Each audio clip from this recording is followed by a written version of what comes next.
To St. Martin is the friendliness of the people, the cosmopolitan nature of the place, and the way the people seem to get along with each other despite the multiplicity of islands present, the languages and subcultures represented. Perhaps I'm mistaken, but I don't think I am. Another factor which I really appreciate is the extent to which the two states, as it were, Saint Martin and St. Martin, are able to cohabit within the single island space. And given the experience of other territories in the Caribbean that consist of two states, this is remarkable. And these are, of course, only observations of a visitor, nothing scientific here. But I want to suggest that it is a quality that you have that is real, that is the ability to live with each other, and the ability to live in a social and political space as varied as this in peace. And it is one that I suggest that you never lose. I want to offer two caveats before I begin. The old Roman caveat emptor, buyer beware. The first is that when Herard indicated that my talk was to be on education as an emancipation tool in a hospitality-based island, I almost wrote back to say, you have the wrong person. I've taught in universities most of my adult life, but I'm not by any stretch, as Francio pointed out, a scholar of education. So don't expect a treatise on the technical policy measures required to improve the educational system. I'm not going to give you that. I'm also not a student of St. Martin or the Dutch Antilles as a whole. So forgive me if my references are a little distant, and perhaps we can bring it home to the local in the question and answer period. And I see my distinguished and formidable panel waiting to pounce to my left. So at best, what we will be surveying are some of the social, political, and economic parameters that define the Caribbean, and my assessment of the role of education in wending our way out of the morass that we're in at the moment and towards a better future. Consider this then a conversation, a reasoning, as we would say in Jamaica, which we will continue when I finish speaking in the discussion, and hopefully you will continue when I'm gone. I want to begin with a map of the Caribbean, if only the wretched PowerPoint would work. But it isn't working. And it always does that when it's supposed to work. So can our dear technical advisor present herself forward again so that we can get this thing up and going?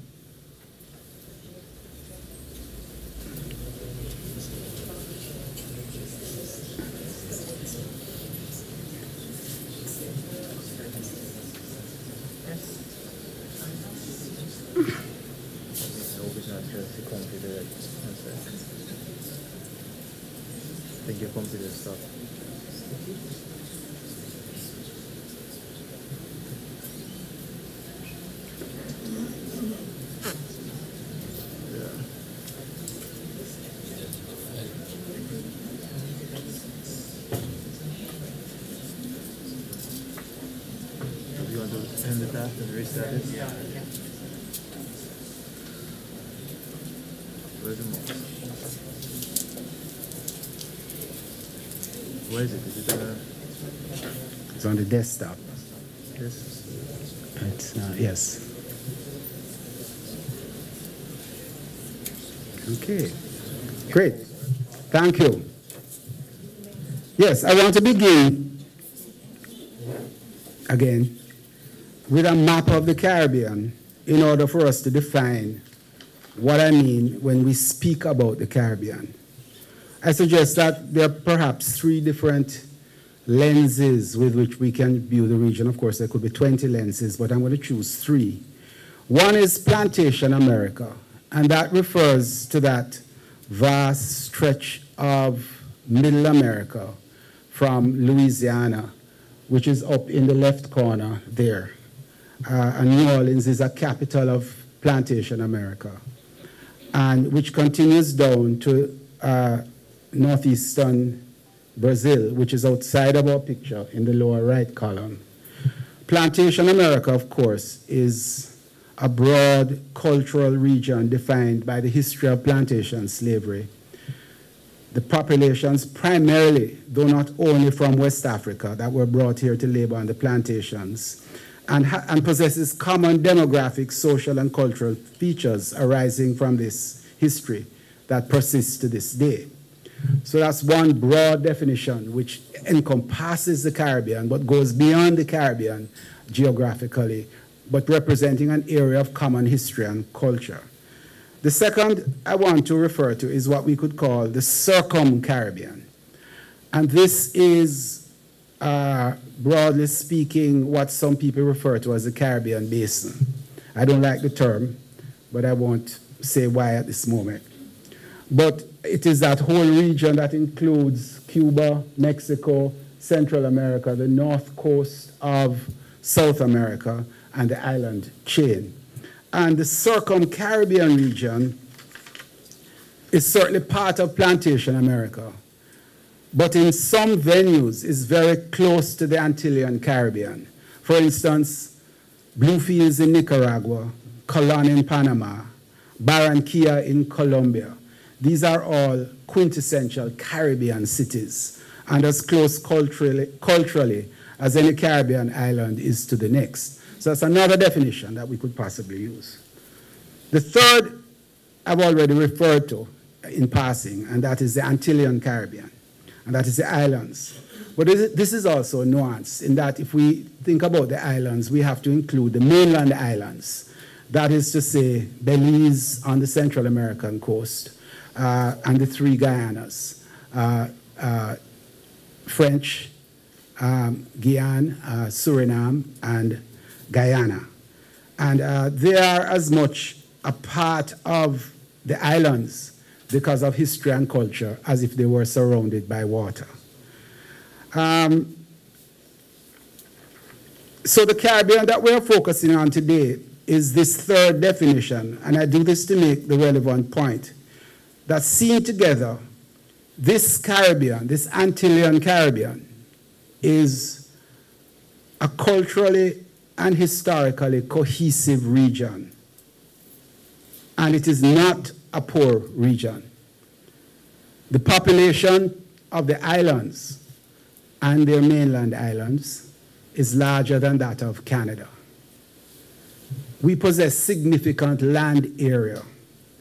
Guyana alone, that is former British Guyana, now Guyana, is approaching the size of the United Kingdom.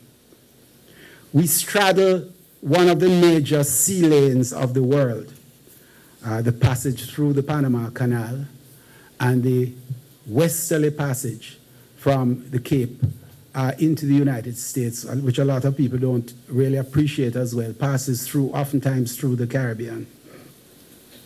And as individual countries placing a stamp on the contemporary world, we punch far above our weight. The problem with the Caribbean is not one of resources, it is not one of size. It is one of perception. It is one of historical subdivision, and it is one of insularity.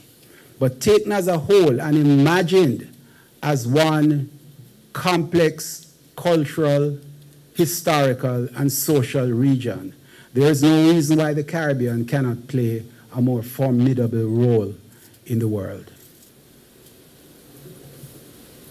I want to spend some time now as we continue our conversation, drilling down a bit to focus on some of the challenges facing the Caribbean region as we move into the 21st century. The first of these is the question of migration.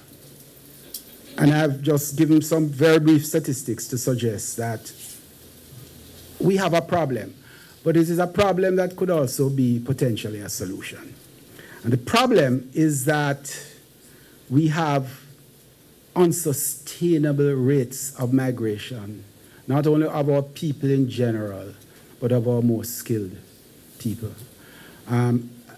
More than 60% of the highly skilled or tertiary trained population migrates. More than 30% of secondary school graduates migrate. Jamaica, Guyana, and Grenada, and Haiti register more than 80% migration rates. This is serious for a number of different reasons, including the fact that, of course, if we lose people with skills, we obviously don't have those skills to replace them immediately. But also, it's a question of nurturing, of role models, of parents who are missing. And this, I think, is perhaps one of the greatest challenges that we face in the Caribbean today. And that is how to find and create an environment that will hold, retain, and maybe even bring back a fraction of the people that we're losing. In other words, we cannot continue to lose and hemorrhage our population at the rate that it is happening now. The second set of statistics I want us to look at relate to homicides.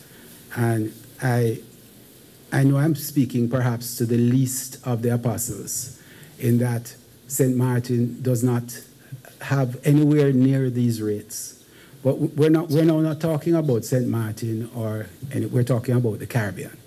And if we look at the Caribbean as a whole, our homicide rates are up there with the best. And that's not a good thing. The most recent figures that I have been able to put my hands on, which are the 2012 figures, Caribbean homicide rates per 100,000 were 21, rivaling South Africa, 32, South America, 21, and Central America, 25. These statistics are notoriously inaccurate in that it depends on whether or not the police forces in the respective countries tabulate their figures in a particular way. I've seen other figures in which we are at the head of the list, meaning the Caribbean as a whole. I'm very happy, and this was my very first statement, that St. Martin is perhaps not in this league.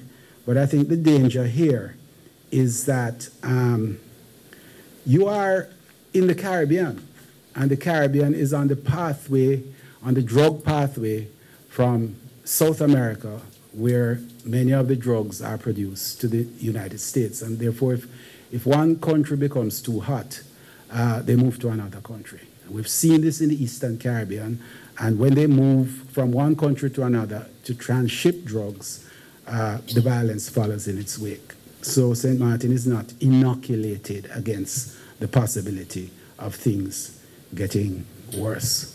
Poverty rates in the Caribbean may be a positive sign. They've declined over the past 10 to 15 years, from 48.4% on average in 1990 to 91 to 31.4% in 2010. Now, of course, this is not all that it may appear to be, because it doesn't sufficiently address deep pockets of poverty that persist in individual islands and in some countries which are much worse off than others. Also, it contributes to the notion of the Caribbean as a middle-income country, which excludes it from the sort of international supports that come to the very poor countries. So the assumption of a middle-income country for our relative improvements in figures like poverty levels and in some other very important indicators puts us in a category in the world that excludes us from certain kinds of assistance, which arguably the Caribbean still needs, and still needs very badly. Nonetheless, the fact that collectively we have been able to reduce poverty is a positive recognition that efforts of governments and people over the past half century and more have not been entirely fruitless.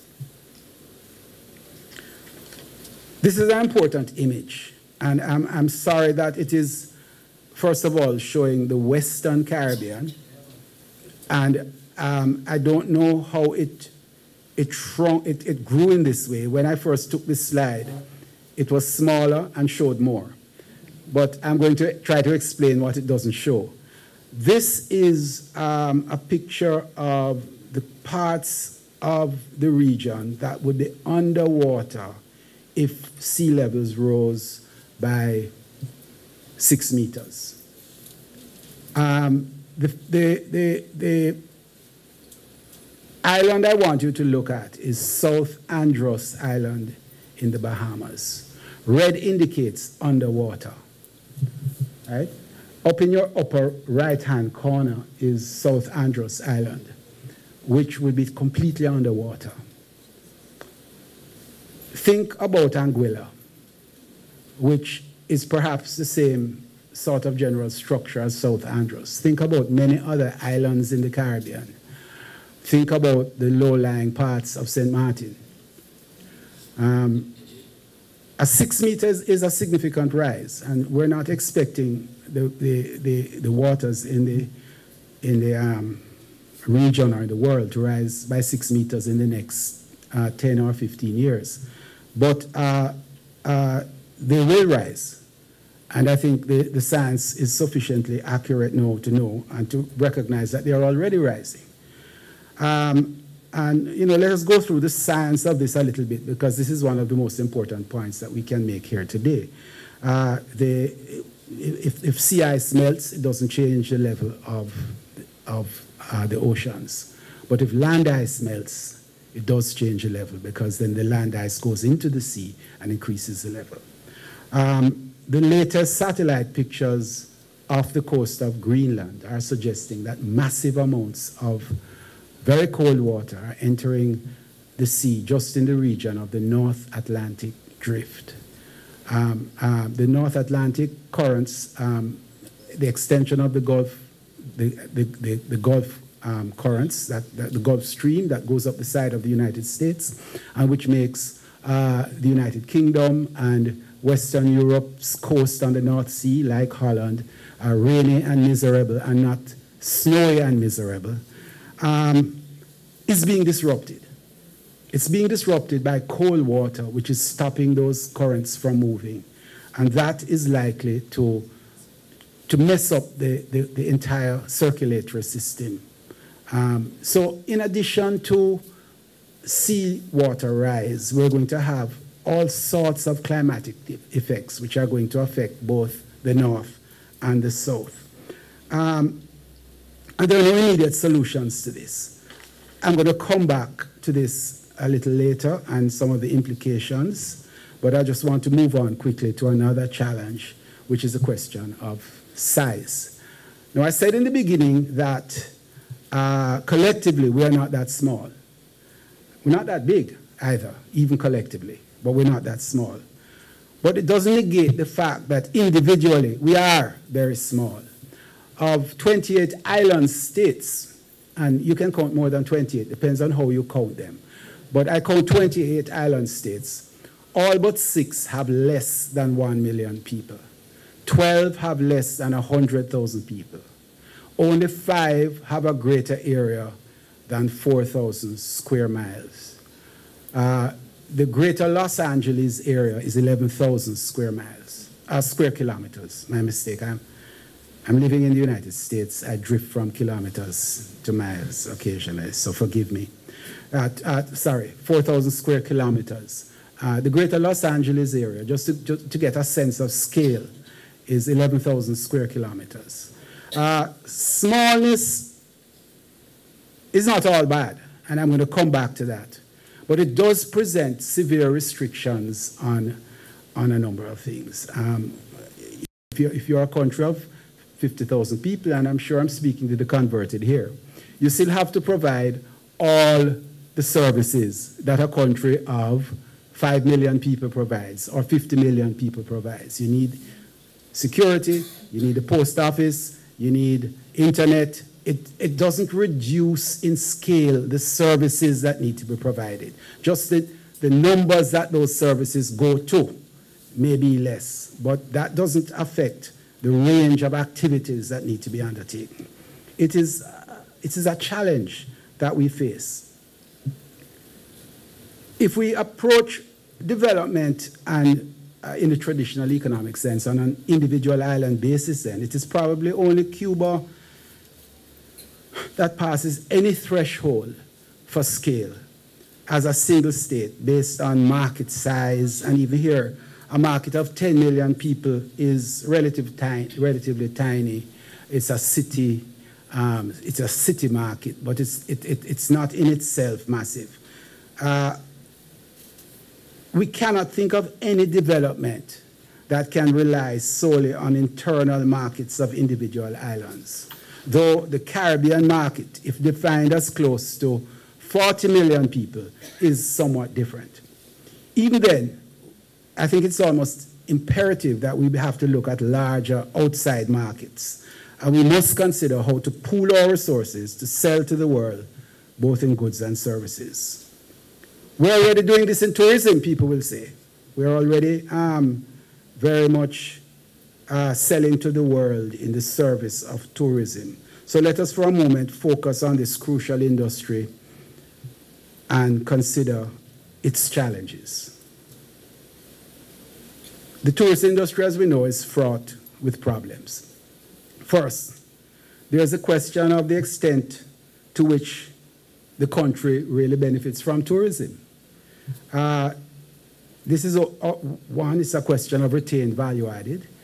If you're producing if you're making all the beds, manufacturing the televisions that go in the rooms, if you're producing the food, then you have a value added chain that feeds into the tourist industry. But if all of these things are coming from outside, then the value added is not so much.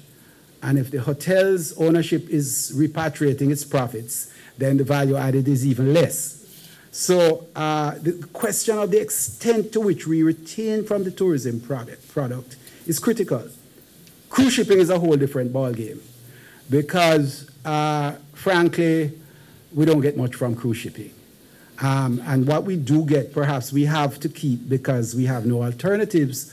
But if you do the analysis of cruise shipping from an economic value-added perspective, then it is abysmal what cruise shipping leaves in the Caribbean, aside from the people who benefit immediately from feeding the cruise shipping passengers, the people who benefit from selling them artifacts. It is abysmal. And the costs that we incur in pollution, in many other ways, are perhaps, this is something that we as a Caribbean people will have to seriously debate in the coming weeks and months and years. The nature of cruise shipping and what we are going to do collectively to address it, because this is not something that St. Martin can address. It has to be Caribbean-wide. So limited backward and forward linkages into the economy, limited cooperation of the Caribbean to maximize the benefits of tourism. There have been some initiatives to move people around from one island to the next, two-island tourism, but these things have to work when there's cheap transport, when there's an integrated tourism industry. So it's not an instance in which we are, winner takes all, or it's a zero-sum gain in which Cuba enters the market and we all lose. No, Cuba enters the market and we all benefit because people go to Cuba and then go to other countries from Cuba. But that sort of vision is either sublimated to no vision or simply hasn't surfaced sufficiently to be heard. Tourism approached island by island instead of collectively. Poor transport between islands, damaging to the environment. In islands where it is a sole major enterprise, countries suffer from the traditional danger of a monocrop economy. Tourism, when it is the only crop, is a monocrop economy. When it is running good, everybody is happy. When it is running bad, everybody suffers. And that is dangerous. We should have learned that from sugar.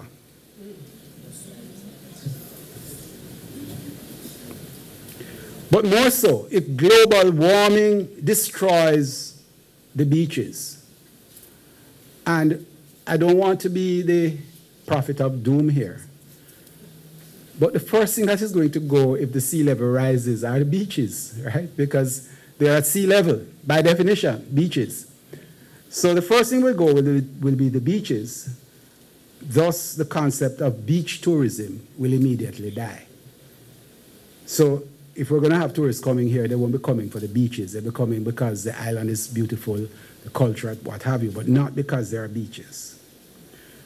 But there's also another dimension of global warming and the tourism industry that we have to look at very carefully, and that is that if the north warms, then winter tourism also dies, because there's no winter to leave to come south.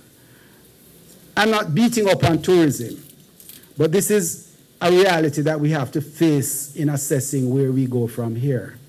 That tourism is not a safe harbor for the future. It is something we have to do in almost all of the islands. And it is something that in some islands it is the only thing we do.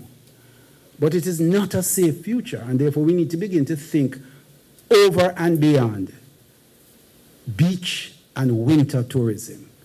It doesn't mean that tourism will end, but it may not be based on white sand beaches or black sand beaches for that matter, for any beaches. And it certainly may not be based upon people leaving because it is too cold for them to leave.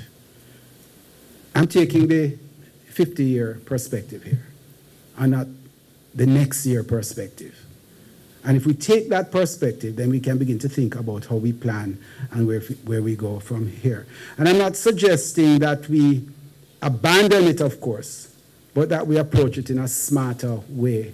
And I think that approach, approaching our economy in a smarter way, is perhaps one of the central points of my presentation today.